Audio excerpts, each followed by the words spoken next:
sa lagay ng ating panahon ngayong umaga po ng October 21, 2023 na kung saan sa ngayon ay patuloy pa rin ang paglakas ng bugso ng amihan. Kaya po ninyong nakikita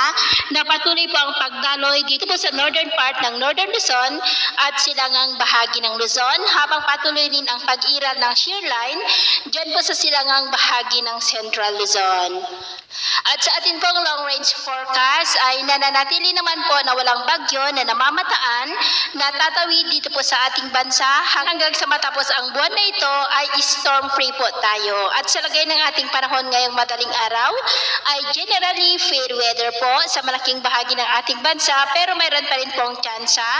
ng mga isolated rain sa ilang bahagi ng Babuyan Island, silangan ng Cagayan, silangan ng Isabela, Aurora, Infanta, Real, Polillo Island, Camarines Norte, Catanduanes, ilang bahagi ng Camarines Sur, Legazpi, Masbate, Oriental Mindoro, Marindoque, Palawan, Iloilo, San Jose de Buenavista, Bacolod, Escalante, ilang bahagi ng Cebu, Camotes Island, ilang bahagi ng Leyte,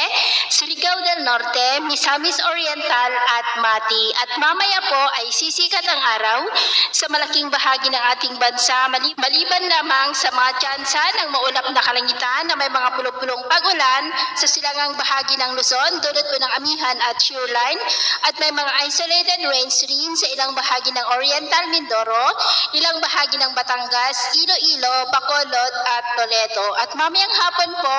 mataas ang tsansa ng maulap na kalangitan na may mga pulong-pulong pag-ulan sa mas malaking bahagi na po ng ating bansa.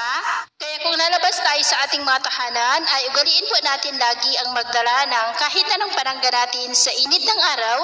at proteksyon na rin po sa mga biglaang buhos ng ulan. At sa atin naman pong mga baybayin, wala naman po tayong nakataas na anumang gale warning signals, pero iba yung pag-iingat lamang po kung papalaot tayo para mas makaiwas sa mga sakunang